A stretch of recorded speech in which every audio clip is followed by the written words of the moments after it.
stir the Yeah, I'll drink? do the ASMR. Wow. That was better than yours last week, okay? So don't even wow at me and make fun of me. Let this flow through your body. That's pretty And then good. your nose sound. I'm sorry. Wait, are we actually recording the pod right now? Was that I like guess real? now, yeah, we can. I was just making fun of you, but we No. can keep it I don't have a can. I've got a Yeti. to crack, yes. Not an ad, but Yetis are delightful. So you did a little stirring. You're stirring, by the way, much My better glass than straw. my pour. Yeah, I Yeah. heard a lot of shit from people on how bad my pour was, which was like a non-existent pour. The best part, that was like the most Kramer. Wow, we're starting off with a rant already. That was Yeah, the most yeah, go for Kramer it. thing of all time because you just get like, you were just like so happy I and was. so excited for it, and then it just was like, oh, okay, didn't go as planned, but it it's still like- works. It's like you see a commercial like with that piece of chicken that you think is going to look that way when you cook it or you buy it, and it just doesn't. And that's what happened with my pour, right? I was expecting foam and fizzle and goodness, and it was just a fucking silent, depressing pour that I also really didn't narrate very well on the audio medium. So just another day at No Puns. So it's good to see you. We are a day later than normal, Yes. which is fine. What else is new? I was traveling. I am currently PTO page. PTO page. So you were traveling. Did you have a good time? You're back I now, did. I right? was in Pittsburgh, Pennsylvania. I was there for a baby shower, stayed for a week. Something that we will do probably in the summer is do power rankings of baseball parks because Oh, I'm in. I went to PNC Park and I got to tell you, it's awesome. very, very high on my list. Very high on my list. It was amazing. Yeah, definitely a big fan of that ballpark. Did you see your current baseball team is going to go where the Tropicana is? Yeah, I have some thoughts on this since we're just fuck it, whatever. just Like, whatever. yeah, so that area of the strip, right, is That's- there's a lot going on there. And if they're really going to tear down the Tropicana, which I like, by the way, that's a not a favorite casino, but like it's fine. I like the But- Trop. Wasn't it Yeah. already going to be like torn down anyway? Oh, I don't know. Maybe. It's funny, like casino, like the Rio, they've like, we're going to tear it down. We're not, we are. Yeah. I do find it fascinating though, that like Vegas, these spots have been just like pulling at the A's, like the A's who have not been able to draw more than 5,000 people everywhere in Vegas seems to want them there. But if they are truly in the Trop spot, you're making a face like sad, depressing A's fan. No, I page. was just thinking about how ironic that is because the Trop is actually where the Tampa Bay. Have you Rays ever play. been there? Fuck. No, but I've heard it's terrible. It is terrible. It's like, it's like a, like high school gym lighting is Yeah. the best way to describe it. So in any event, I find it fascinating. If the A's are going to be playing there, it's like literally on the strip, which is fantastic. But where do we want to begin? Do we want to talk about, I suppose, the sport that we like, college football? Do we want to start somewhere Yeah, else? we could start with college football because I feel like I've got a lot of random stuff today because we are in technically the off season. Yes, we are. But yeah, there's a little bit of college football news going around. So, all right, let's start with, this is like maximum college football news, which is Iowa and Iowa State and Alabama, for that matter, are kind of embroiled in a gambling investigation that is very cryptic, that is very far-reaching, that involves a lot of sports, including football. Now, I want to be careful here. There does not appear to be any signs of like players throwing games, right? Yeah. That seems to be it. So when you hear this stuff, and we can laugh because it's Iowa, and like I had some fun at this, and the people are getting like super pissed off on Twitter. So I'll be careful here, sort of, for a little bit. You think about like throwing football games, which is like the ultimate like, oh my God, what this cannot be. Yeah. And yet I've heard rumors of like fantasy football leagues. I've heard all sorts of rumors, and I've also like tried to check in on this on the Iowa side. It's been pretty quiet. Yeah. So I'm curious where your level of concern, because you had the Alabama baseball coach, right? And then you had this Yes. in like back to back. So where are your levels of concern with this? Well, it's sort of interesting because I think the Alabama coach did actually pull a pitcher, and that was like a very weird controversy in itself. But like you said, there isn't anything on like football players throwing games. It feels a little like, and people are gonna eye roll when they hear me say this. It kind of feels like when the FBI did the like gotcha thing to college basketball. Yes. Oh boy. It feels like I didn't process where you were going until you were there. Now I got it. But I can see why Iowa fans, and Iowa State fans, and even Alabama fans would be concerned about making light of this, because even if nothing comes of it, it's still out there and could still be a problem and impact those schools and programs because of this. Because some people just don't want to be associated with things, and that's kind of what happened in the college basketball scandal situation. Like, there are schools that definitely like took hits because this stuff was out there about these schools, and they didn't really have any like proof or whatever, but it's easy to hear, okay, I was involved in a gambling situation or a gambling investigation. It doesn't matter if there's like evidence or not, or what exactly the detail is of this. It could be pretty detrimental to those programs. So it is concerning that there's not a lot of information out there of exactly what is going on. But I do think maybe we might start to hear more of this, and it's a much larger investigation, and it does have a huge impact, whether they're like, found guilty of breaking any laws or throwing games or whatever. It still could have quite an impact on those programs. So I could see why people would be upset to joke about it, but it's also like, I think this is what people were sort of waiting for, and they're probably people looking for this stuff because of the fact that gambling became so legal everywhere. Well, not everywhere. But it became mainstream. Yeah, and I think now it's more of a topic of concern, and it's like the next thing for people to look at to find a problem with whatever sport and find illegal activity. But yeah, that the Alabama baseball coach one was very interesting, and then just to have all of this come out, I don't know. I'm hesitant to like react because it could be very serious and it could be like really bad. But no matter what, I think it's like, we don't know, so it's like very strange. So I saw this too today, that the firm, and this is on ESPN, I'm reading the headline word for word, firm that helped expose our fucking hold on word for word. I'm trying to work through it, okay? Like, you couldn't have, you saw, like, I'm struggling, okay? Also, like, what in what world do I just like let that go? Like, we've met. There's no way I can let that go. That just happened. I should have, but I didn't. I thought it was like, I wasn't quick enough, right? I didn't pivot fast. Like, I stumbled. Like, okay. It was like, I did. No, you're right. You gotta lead into it. Please read the headline for us. You got this. Before I was so rudely interrupted, firm that helped expose Alabama baseball gambling scandal launches integrity hotline. I was very nervous reading that. So basically, it's snitch season, right? Like, yeah. So if you think something's wrong, you call this hotline, and you're gonna get into it. Now, I'm gonna start actually with the NFL. Like, you're seeing players. The NFL ain't fucking around, right? The NFL, you're seeing players get suspended for betting at facilities, and like, it's pretty harsh, right? Mm-hmm. Calvin Ridley, and then this year you had, I think it was Jameson Williams and Detroit Lions, others suspended. The NFL is taking a really hard stance. We love gambling. We all love gambling. I think it's great. I think that it's awesome that it's been now legalized in a lot of states, including my own. But there is a cause and effect here, right? Yeah. And I don't know. You're right. Like, I can't speak to what the allegations are, other than the only thing I am hearing is that like, this ain't done, and they think that like, this isn't the last we're going to hear about this, because there's going to be other teams and other coaches and other players, and that's very cryptic. That's all I got, other than I don't think Iowa and Iowa State have like a stranglehold on gambling weirdness, right? Like, it's just not it. Whatever gambling weirdness that is. I think though, you have 18 to 22-year-old, in this instance of football, baseball, males, they like to fucking gamble, many of them. And and the end. So you're giving them the ability to do so, largely in states that allow it.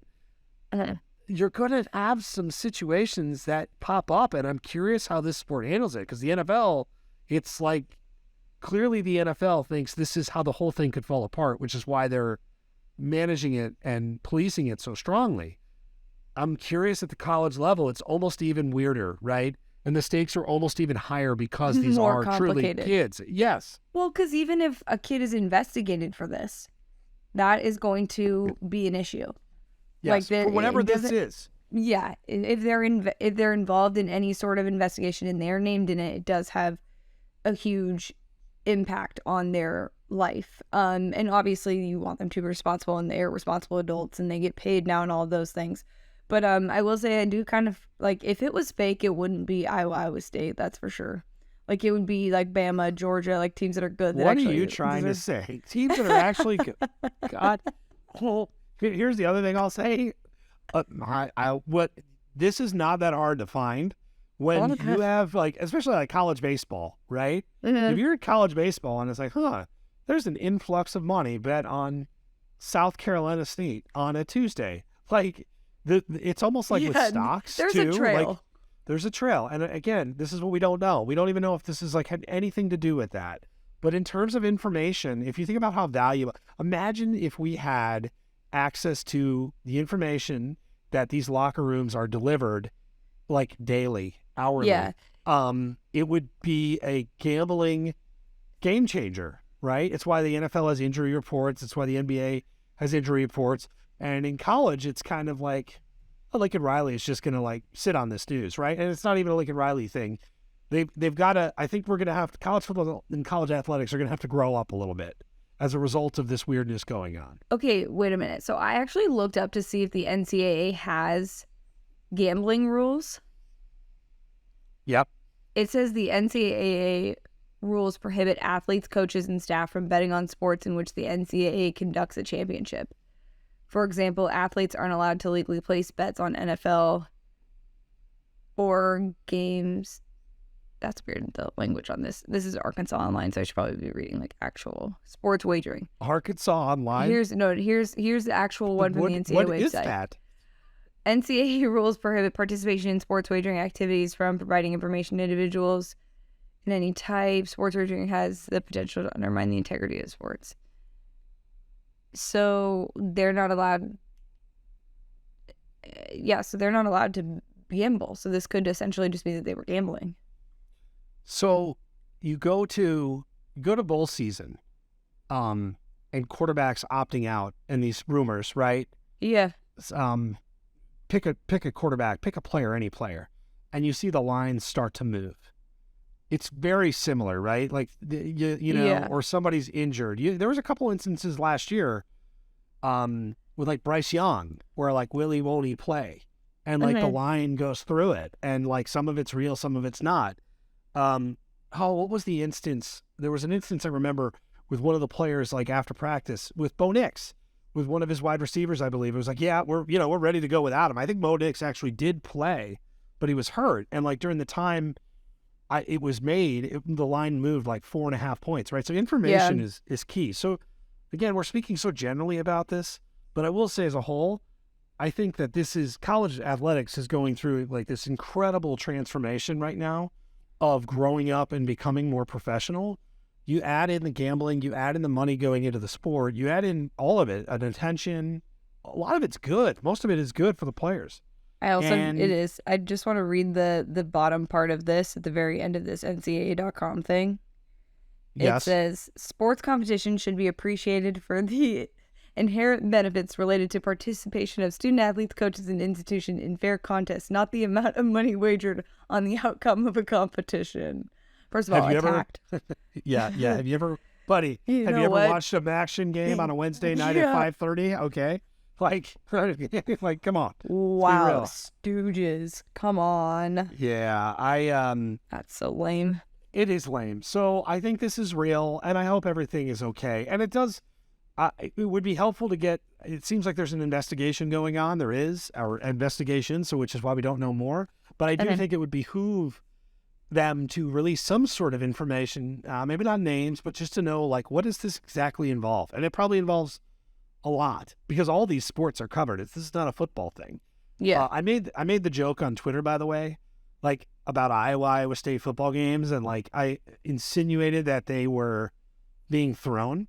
And I'll say this: if you watch Iowa State play football, like over the last 10 years, you could point out a handful, fucking so many weird plays. Like I am not saying that they are throwing football games, but like literally a punt hit off somebody's ass and that ended a football game, okay? Like the own guy's ass hit the punt and Iowa recovered, okay? So if you want to point to this and say, this happened, Iowa did, you could look at every Iowa football game played last year and you'd say, wow, The under. this is different. This is different. Like, this is like very unique. Brian Ferentz, your thoughts? Again, not accusing. I find it funny though that it's Iowa because Iowa finds new ways to embarrass me every single day. Although they're like portal champions, they got a top 100 player in the portal. Did you see that? Huge. Like No, I did not.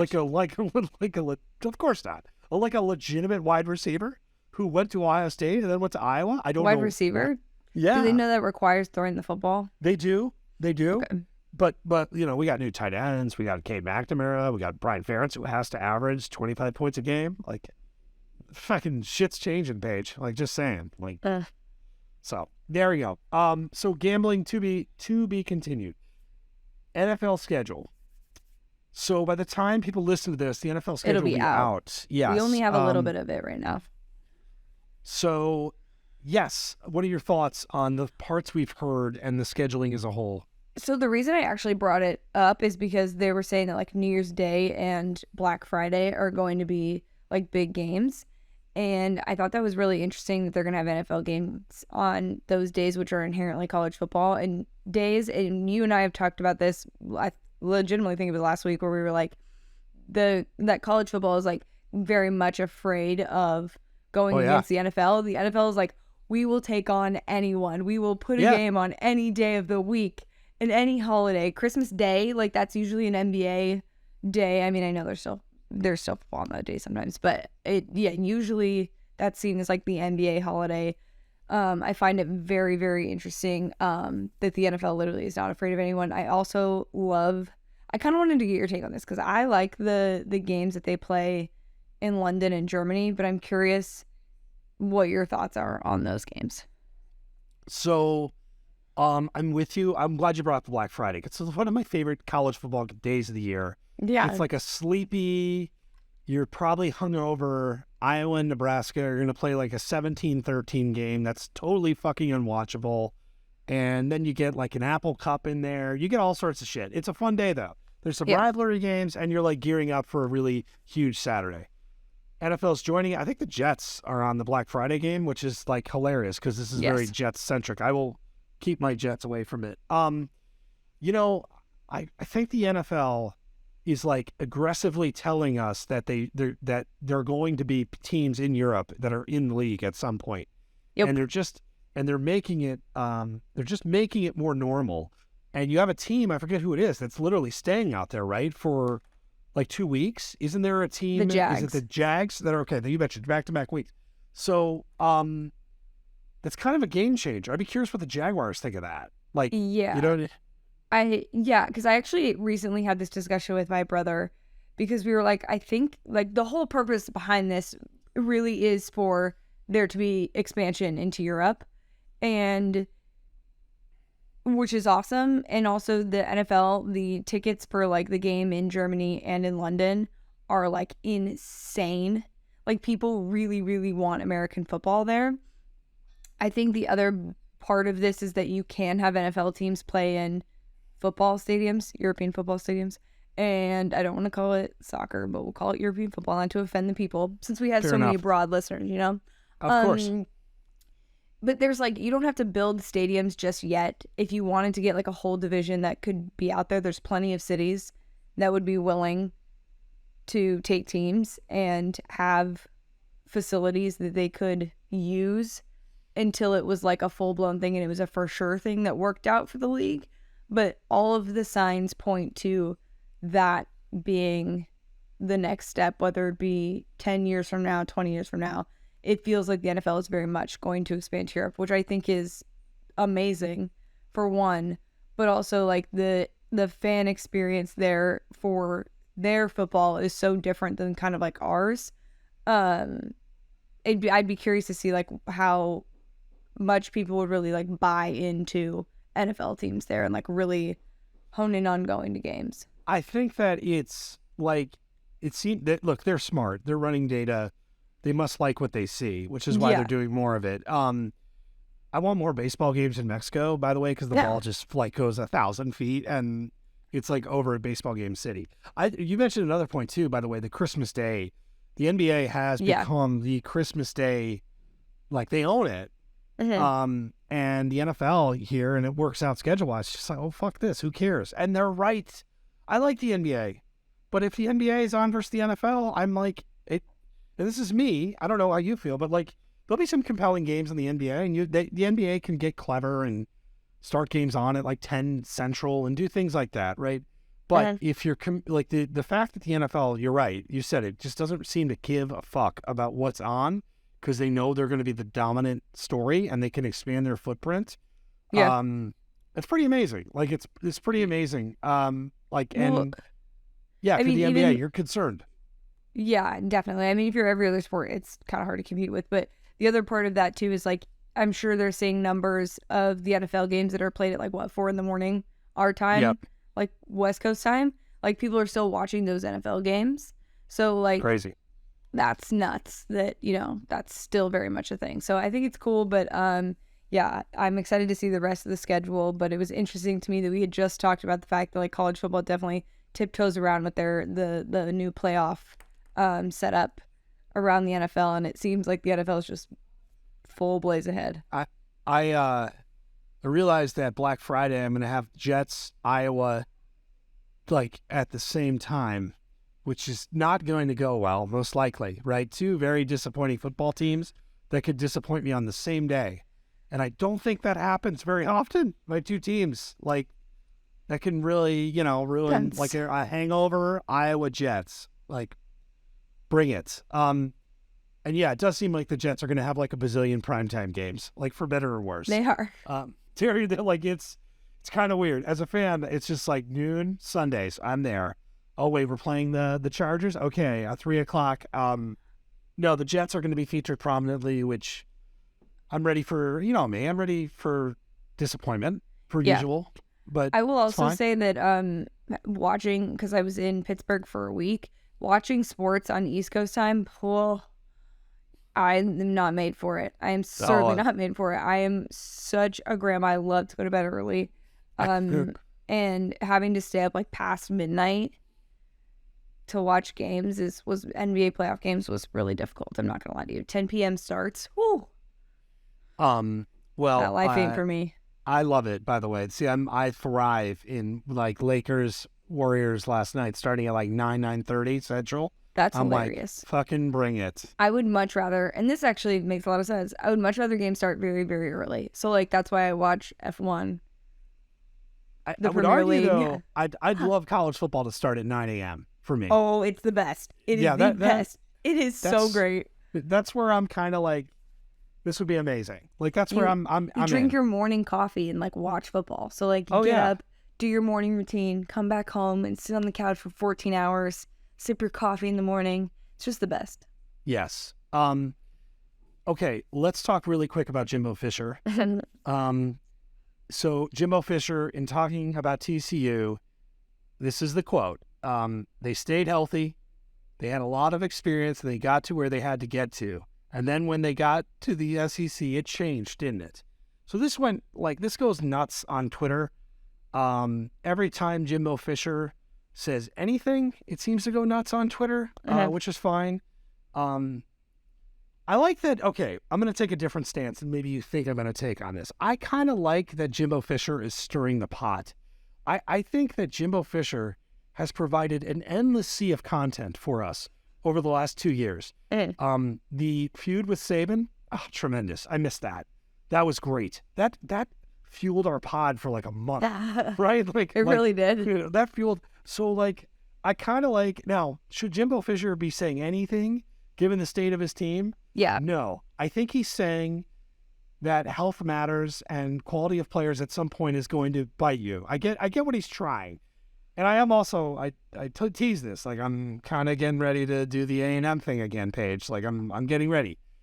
But I also think I know, we'll get there. We got time.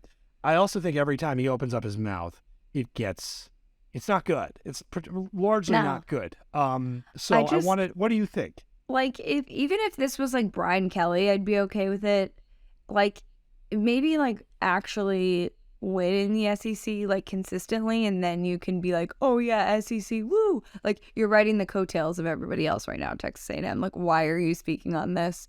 I get your point. Like, to be fair, they did run into the SEC and it was brutal, but and I also think that was like his way of saying that his team last year, like they did have a lot of injuries, so like, oh, they stayed healthy, so that wasn't gonna save their year. So, yeah, I thought it was. I saw that like a ton of people were flipping out about it, and I hadn't seen it, and I saw it like later in the day, and someone was like, "This is just a direct quote. I think he was saying it lightheartedly."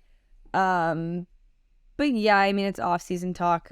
He can say what he wants, but He could say what he that's wants. certainly going to be bulletin He- board material for quite a few people. Because if any team that's outside of the SEC beats Texas A&M, it's gonna, like, even in a bowl game, like they're gonna remember that, and they're gonna be like, "Hey, remember you ran into the Big 12? Oh, now Yeah. they're for sure. Now it's gonna be a Big 12 SEC matchup." How long ago? I mean, I said this like probably a month ago, I think, or maybe more. That game feels like it was a year and a half ago.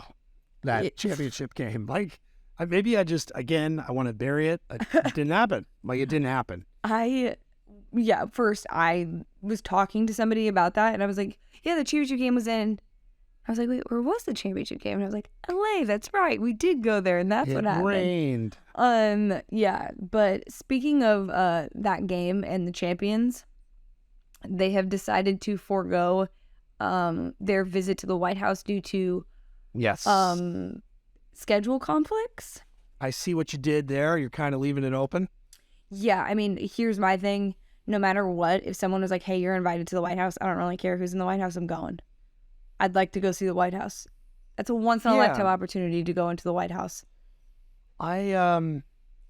This is interesting, right? And this is And then- dangerous. So I'll tiptoe it barely. So, like, they tried, from what it sounds like, to coordinate a visit for months, and it didn't work. And then finally, at least from what we're reading, and this was reported by a handful, the White House said, well, let's do it here in, I believe, June. June 12th was the day. And Georgia said, we can't do it. And it's a big recruiting month, right? Yeah. So I think this one is a matter of where you ask. There's so many variables in this. They Yeah. did it last year. Well, they weren't invited last year. That Oh, was that's the issue. right. And then someone on the team tweeted that they weren't invited. And I don't know what the situation was there. I don't know why. I mean, we know this about college football. There are a lot of figures who have very strong opinions who make those opinions known, and it affects those relationships. But I don't know that that was even the case. So we don't really know. But I do find it interesting that they couldn't find like a way to schedule it a different time. I know the White House is busy. I guess they should be. But Yeah. I think that it was like, oh, they weren't really trying that hard to make it work, because honestly, it wasn't something that they even were that excited to do, or maybe were upset about the way that it went down last year. And to see political people using this as like Snatch. ammunition to make it political, that's the part that like kind of sucks. Like, Yeah. I don't know. I get it. These are the times. They're charged. They're emotional, and it's as weird as ever. But it does feel like you said, like if you get a chance to go to the White House, like awesome, cool. Yeah. Want to hang out? Sit That's a few what it should be chairs. about, is going Yeah, to the White However House. wherever your people's Whatever your like belief is. allegiances lie. Yes. Who cares? Like go to the White House. But Go to the White House. it didn't work out. Here's what's going to happen. Georgia may win that fucking thing again, and we'll have the same conversation next year, and it'll be even weirder. Transitioning from Georgia to Tom Herman, and it's a very large transition in Casey Thompson. So I find this fascinating. First and foremost, Paige, I'm going to be honest. I forgot that Tom Herman was coaching FAU. So did I until today. All right. I'm going to be very blunt about that. I'm going to be blunter about another admission here in a moment. But I think it's cool. Both of whom are kind of trying to do a little bit of a redemption tale. And Tom Herman, like Tom Herman was a really big deal. Like a really, really big deal for a while. And we'll see if he is a big deal again. FAU's been an interesting spot for coaches, Lane Kiffin, Willie Taggart. Yeah. Different results from a redemption point. So I still think Tom Herman is young, and there's greatness there, right? Like, but we'll see. Yeah. What is it about FAU that like they're like, you know what? We'll just I guess it's Florida. It's So, Boca, like, you know man. what? Like it's We will such bring in whoever we think can. We don't care. Nothing no. matters but the football on the field. You know. It's like the Saban mentality too of like we'll take a little redemption story, like buy low, sell high. So I think, but I also think this could work. Like Thompson can be good, and Herman I think has been great. Yeah. So we'll see what happens. But I do think it's fascinating. It's kind of cool too because of their connections at Texas that they reunite. These are like the good things about the transfer The portal. field stories we want to hear feels. about. Okay. I want to talk about the Big 12. So the other night, I get home, long night of coaching t-ball and softball, go on my deck, pour myself a couple glasses of wine, keyword, and I start looking at some win totals. I'm not going to go over the win totals today. No, but Like we'll start doing that, but not right now. And I look at the Big 12, and it's like they're the fucking Cincinnati and UCF are just looking back in my face, and I'm like, I just had this realization, like, oh my God, this is actually happening. I know we've talked about this. We've acknowledged that these programs, like the Big 12 now is the Big 14, and this is real. It still looked really fucking weird to look at, like, in real time. There's a stretch of Cincinnati's schedule that, like, just makes me laugh. It's like Iowa State, Oklahoma, and Baylor, and it just, here are my two things. A, I think it's going to take some getting used to. yeah. Also, Cincinnati's win total is 4.5. So the odds makers thinks the transition is going to be brutal, which Yeah. I find fascinating. And B, how fucking weird is it going to be next year when you've got SEC and Pac-12? Like, I'm struggling with Tom Herman coaching FAU and Cincinnati in the Big 12 and UCF for that matter. Next year is going to be such a strange acclimation period when you have even more movement going on, like coast to coast. Oh, realignment is going to be very jarring. It's because And an things expanded stayed, playoff. yeah, things just stayed so consistent for quite some time that like the chaos is unmatched. But I just like appreciate that you were like drinking wine. You're like, you know what I'm gonna do right now?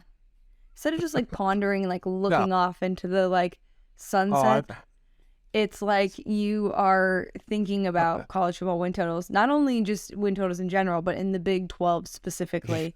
There's another degenerate you could have summed it up just like. But it's like not only like you're looking at it from a gambling perspective, but I think you're also looking at it from like a perspective of like the season and getting ready for the season and like, education. Yeah. Yes, and it's just like very entertaining that's what you were doing. What's funny is I like saw that tweet. It was like obviously later because I was on East Coast time and I was like, oh buddy. Oh buddy. Go to bed. Oh buddy, we're looking at these. I'm like, oh just, shoot, I made him wait a whole day to record the podcast so he couldn't talk about it, so he just decided he was gonna look up win totals because we waited a day to record. I know that I'm getting the itch now because I'm like, and if you go, and again, we got lots to talk about, like, but if you go in DraftKings, you've got games of the year, you've got win totals, like you're starting to see there'll be conference odds, we have Heisman odds, so like, I know that it's coming because I'm like starting to feel it, right? It's going to be, middle of May, it's getting hot, it's going to be June soon, and then like, it's almost talking season, right? Like it's almost Talking media days, season. yeah. I don't like talking season, although we talk all the time. But this is the better talk. This is the better talking season. So yeah, and then I guess random, like you got random shit. I like you usually deliver on the random shit front. Yeah, this is F1 related. Shocking, I know. Yes. But the Miami Grand Prix was last weekend. And you're not on TikTok, but I don't know if this made it to like Twitter, but there were like a lot of people very, very, very upset, or Instagram Reels, sorry. Very, very upset that influencers were being invited to the Grand Prix and getting like access to go to this event when they're like F1 content creators themselves. And this is like beauty brands. There's a really popular one called Tarte that is hosted a bunch of like beauty influencers to go. There was a girl that was invited by one of the teams and she pronounced it wrong on TikTok. And people were like really, really mad. And they were like, this is so, you know, not fair. And like one person, this is what set me off. One person put out a TikTok and was like, the beauty, and this was a female content creator. She was like, beauty influencers should have to be able to name 5 drivers to be able to get like, be able to go to this event. I mean, Fuck off. If I had $1 for every time I was like, yeah, I actually like sports, and some guy in a bar was like, can you name 5 players on the 95 A's team? Like, it literally, like, that is the worst way to go about it. Like, that is so dumb. And also, like, why are you mad at these individuals? Be mad at, like, the brands of the sport. And another thing, like, I was thinking about, they're not even trying to get to know the sport. And here's my thing. Like, I love Formula One. I really do. And I have become obsessed with learning about it, okay? I became a fan because of Drive to Survive, and people were like, oh, those aren't real F1 fans. And now everyone's like, okay, they are. And now it's like the beauty influencers aren't F1 fans. Okay, and that's not fair that they get to go. I've been working in sports for 10 years. 10 years, okay?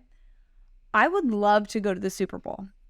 Do you know how many people get tickets to the Super Bowl, go to the Super Bowl, that didn't watch a single football game during the year, but go because it's a huge event? Yeah, many of them. Many of them.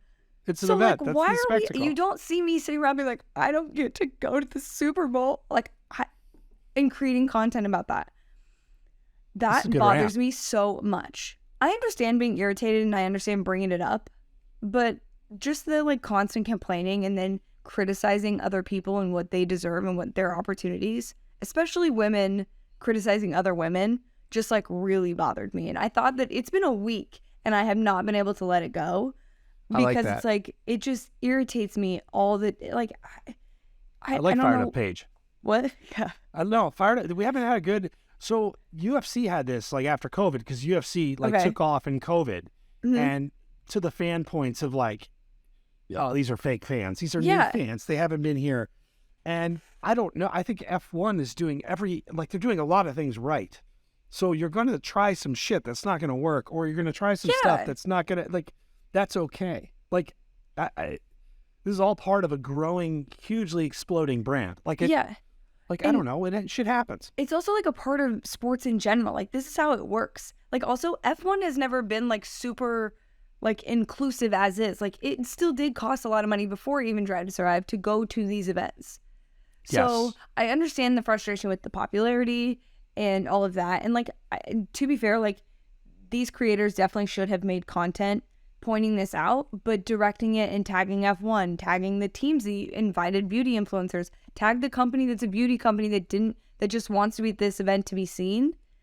And it's like, I know that we're so passionate about sports, and don't get me wrong, like, we love them and we get very emotional about them, but it is a business. It is a business. And like that's the part that, like, if you get too hung up in that, you're going to miss out on the fact that like some of these things are good for the sport. Some of these things are going to create change for the sport, because I bet you now in the next U.S. Grand Prix, like Vegas, there's going to be tons of people. I mean, Austin's first, by the way, so just don't want to say that so F1 fans don't come for me and be like, you don't even know what's Austin is first, then Vegas. But I got thoughts on that, by the way. I can't wait to talk about it. Vegas is going to be a lot of people wanting to be seen. It is not going to be the most inclusive event. It's already so expensive. Okay. Like, come on. So this is perfect. So the other day, I'm an MGM rewards guy, right? Mm-hmm. So I stay at MGM properties. I get some comps. I don't bet like a crazy son of a bitch, but I bet enough and stay enough and drink enough that, like, yeah, it's the whole point. Mm-hmm. So I get an email because of my stats, like, hey, we'll give you, I think it was 2 or 4 complimentary tickets to F1. Okay, down the rabbit hole I go. Yeah. To your point, right? Go in, I'm like, sweet, is this up to 4 nights comped? Wow, okay. So I go and I look at the calendar, right? Pop-ups like, here you go, you get grandstand tickets. I'm like, holy shit, that's great. $3,400 a night. And that was down from $4,000 a night to stay at the Bellagio. Yes. So I'm like, all right, Excalibur, right? Excalibur is not a great casino. It's fine. I'd like it, whatever. I'll stay anywhere. $1,900 a night. Um, holy fuck. And it's not even just like an America thing. Like the like pinnacle, the two like big events of this sport. One of them is in Monte Carlo. Like you're Yes. telling me the Monaco Grand Prix is so super inclusive and the rates are really low. Like this isn't a new thing. So I understand frustration, but it was just like very toxic. And I love F1 TikTok. Like let me just explain to you, I'm very, very deep in F1 TikTok. Like I throw likes around like nobody's business. I had a video go viral just for something that I posted about Charles Leclerc, like about the Vegas Grand Prix. Like I really do love the content that people put out about it, but I also just really want people to not be so mean to each other on the internet and be like, oh, just because this person is a beauty influencer doesn't mean you actually get to be mean to them because you don't think they deserve the opportunity. Like people are allowed to have other interests in you. And I hate to say, Yes. like, sports are also part of an entertainment business. And again, it's a business. So that was my rant about that. That's pretty And good. It just was irritating to me. And I also, the best part is that I was trying to be so like off my phone because I was gone for a week. I was like, okay, I'm going to be off my phone. I'm not going to get involved. It is legitimately a week later from when these videos started like surfacing, and I am still like, I was sitting on the plane this morning and I was like, should I post a video about this? Because like I genuinely like can't stop thinking about it. It's really gotten under my skin. I think I agree with you though. People just need to like back the fuck off first Yeah. and foremost. Calm down. So I like that. Very good. We missed And also we missed another your very rant. good podcast, by the way. The Calm Down Yeah. podcast with Carissa Thompson and Aaron Andrews. Oh, that is good. I've seen that on Instagram Reels. I have. And every clip is entertaining. Those two are great. They have great chemistry. They're great. That's what I- people say about us too. So on Instagram Reel front, my buddy, best man at my wedding, he is also an Instagram Reeler. Okay. And lately, we just sent each other like every night just our best Instagram Reels. And Okay. it's funny to see he's in now like guys doing dumb shit, like trying to jump in a swimming pool and like their friends pull the pool away or like and fall horribly. Like it's like the dumb shit. Broken portal. Bone TikTok. Yeah, and I- Reels. See, I can't Yes, even get into the Yeah, no, saying Reels. And what am I? I'm in now. Softball and baseball tips for my kids. Okay. That's like how to pitch. Olivia pitched the other day, so I'm trying to help her. You know, baseball's my thing. Pitching and softball, I don't know where Definitely feet different. go. Yeah, it's different. So that's it. And then people like hurting themselves like in hilarious ways, but not like seriously hurting themselves. Like gotta have the problem for the Instagram reel is like I don't want like it's gotta be funny. But sometimes Instagram Reel doesn't know the formula very well. So I fucking love Instagram Reels page. Like I I actually really do love Instagram Reel. Like I do pivot to that sometimes because I have like my scroll time, and which is also very segmented out. I'm very good about following my like time limit that I've set on my phone because my we're all God. about good mental health here.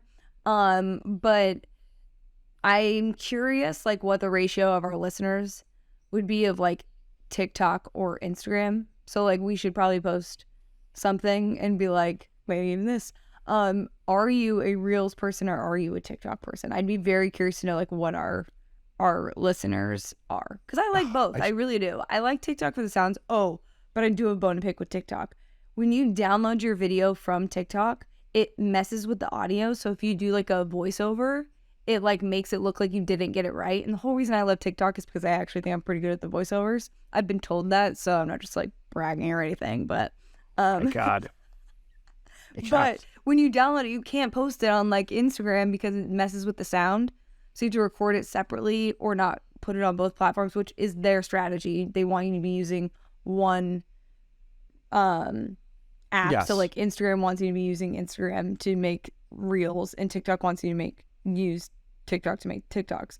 But yeah, that really irritates me because I'd like to put my funny TikTok content on Instagram. So I have a bone to pick Fucking- with you. So maybe I'm Team God Reels. damn. Who knows? I have a bone to pick with you is the good name of this episode, I think. It's good I have a bone to pick quality. with you. Or a This- good name of a podcast, by the way. Bone to pick. Like, Well, there's gotta not be a name. rebrand, but maybe it could be that a bone to pick could actually just be And our new all segment. it is just like, there you go. Can we get it Wow, look at that. sponsored Works. This by is like behind the Omaha curtain. Steaks or something? Sponsored. Or like a fucking dog bone company? I don't know. Like, let's go. Like, money. That sounds great. We like should really a do that. sponsored rant.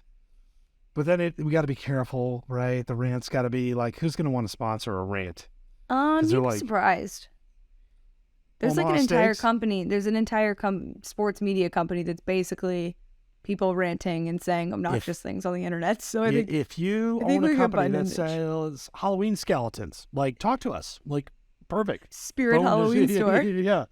Bone You to know pick. they need money other times of the year. So Pretty out of control. it is. No, this is good. We knew going in this would be the random shit. I don't have a ton of other random shit. Did we discuss if you're caught up on Ted Lasso? No, I'm not. I'm still working through Severance, which is wonderful. Wonderful. So did we talk about this last time, Severance? Oh, Yes, we did. so good. I'm not. You told me to so- start it. Yeah, Severance. I'm still working through, and then Ted Lasso is next. I need you to get to that so we can have like discussions about that. Will be another segment is when you do get to Ted Lasso, that will be a discussion where we'll discuss the episode that you watched, because every episode has something that I want to talk about. I cried today on my flight home. By the way, I had a flight very, very early this morning, and I was watching Ted Lasso, and I could be an emotional place, by the way. I've been there. Yeah, like- first of all, I was like, my flight was at 6:50, and I was wearing like sweatpants and like compression socks. I have no makeup on. I just look very disheveled, and I was like, already really just drawing a lot of attention to myself with just not being put together. Then Good though. I'm like, By watching. the way, Max Comfort Flyer. Good for you. Oh. Fuck everybody else. Well, like- and also like I'm really weird about like compression socks because I've heard like a lot of stories of people who are like frequent travelers, and if it's over like a 2-hour flight, you should wear them. That's like something I will get the article up and I will like read the information that I read. I read an article once and I was like traumatized. I was like, no blood clots for me. We are not doing it, which is a very Oh page. my god. It's so on brand. It's so on brand. No blood clots for me. No Like, blood clots for me. Not on an airplane. I fly too much. I don't want to do that. And I'm I too agree with young. you there. It's just not. Yes. We're not It would doing not it. be bad. Yeah, it'd be bad. Yeah, so we are. I'm very big into the compression sock game, but I'd rather be comfortable. Although I will say, here we go, just another rant. I am like, if I'm traveling to somewhere, I'm like, okay, I'm fully ready. I've got like a cute outfit on. Like if I'm going on a trip, I usually look pretty nice. But when I'm coming home, That Don't Vegas catch me. return flight, like yeah, I've worn this shirt for 3 days, buddy. Yeah. No, it's I'm Max Comfort. Like, it is important on a flight yeah. to feel good. No, it certainly is. Everywhere you go. And it's weird in the winter, right? Because you like bundle up here, the weather sucks, you get in. Like, no, the coat goes away the moment I get in the airport, and I'm trying to decompress my brain Yes, for but, whatever flight is in front of me. But yes, to circle back, I did cry watching this week's episode of Ted Lasso. I was like not prepared, and it really caught me off guard. And I was the guy next to me. I'm sure was just like, "What in the world is happening?" No, it's all right. I also had to get up to go to the bathroom 3 times, which Oh no! in a And 5-hour flight. Usually, I'm an aisle person. yes, But I knew I was gonna sleep on this flight, so I usually do the window seat. and you had and- 2 people next to you. No, I was in first class, so it was only one. But Oh, fucking yeah! Yeah, just drop that there. Pick it up. Go ahead, pick I it was up. hoping you'd move right past it. You also No. can't give me shit because you did upgrade your flight. So like, it was a fucking 5-hour love- flight, and I was like, Oh, it's no. early in the morning, and I used points to get the flight anyway, so the upgrade was like barely anything. I was like, why not? No. To be clear, team first class through and through. Yeah, oh, we are team first like, class. like it is. It's It's the only way to fly. It's not the only I will fly, but it is a emotional. It's also great for a morning flight. Oh my god! yes, Like, you don't have to worry about. Like, good for you. yeah. I'm proud. No, it was wonderful. Thank you. Yeah, it was an excellent experience. I will say though, the flight attendant was very concerned because I have like dietary restrictions just because I am allergic to a lot of things, and the flight attendant was like very concerned that I was not eating the in-flight meal, and I was like, well, because you don't have the one that I can eat, and I'm not going to order the other ones that are going to make me sick on a 5-hour plane ride. So she was Yeah. like, are you sure? I just want to really make sure you're happy. And then I was getting off the plane. She asked me if I was okay. She's like, are you okay? I'm like, yeah, I just have food allergies. Like, and I don't want to be an inconvenience, and I'm not going to sit there and tell you that I have food allergies. I'm just like, oh, no, thank you. Like, she was very concerned. So shout out that United flight attendant, because she was very, very concerned that I was like not eating. And I was like, by the way, I also have a whole bag of snacks that I brought myself, because that's just me. On the flip side, a friend of mine, he just told me this story this week. He had to fly to London for business and flew first class. And on the way back was hungover, some hair of the dog, right? Drinking excessively. And at some point over the middle of the ocean, the flight attendant asked him, because he asked for another beer, like very politely, I won't use his name, I just want to make sure you're getting a ride home. He's like, oh, yeah. Like, and of course he's kind of like uber black. Yeah. Right? It's like, okay, you don't need to do that. And she's like, okay, well, right away. And they kept on flowing. So on the flip side of flight attendants looking out for you, like in the middle of the ocean, check in on alcohol consumption. I appreciate that. Yeah, I don't like the judgy ones. Like, I was going to Mexico. Actually, no, I was going to Scottsdale and on a bachelorette trip, and the flight attendant on Southwest brought us our drinks and then like did not stop to see if we want another one. Mind you, it is only like an hour and 45-minute flight, if that, hour 30 maybe. But still, you can have 2 drinks in that window, especially on a bachelorette party, and she was not stopping for us to bring us another drink. It was not happening. Oh, I'm with you. Wow, yeah. I have a lot of flying stories that maybe we should do a whole pod on, just like travel, because that actually would be a good summer episode, because I do have the way there. I do have a story about that, but I'm going to save it for another time. It was a good story. I got some that involve college football too that are pretty wild. Okay, so we will have a travel episode when there's really a day that we can't find anything to talk about. We will have a travel episode and do hot takes of travel etiquette as well, because there are some things that a bone to pick. A bone to pick. So next week we want to start doing some gambling, like Big 12. I feel like we have to start with Big 12 win totals next week. I don't know. All right. I'm in. We'll start with the Big 12 win totals. How about that? Fuck it. Whatever. Random as shit. It's a May college football podcast. Like, let's do it. All right. Why not? We're good to go. So for Paige, I am Adam. We will talk to you guys next week.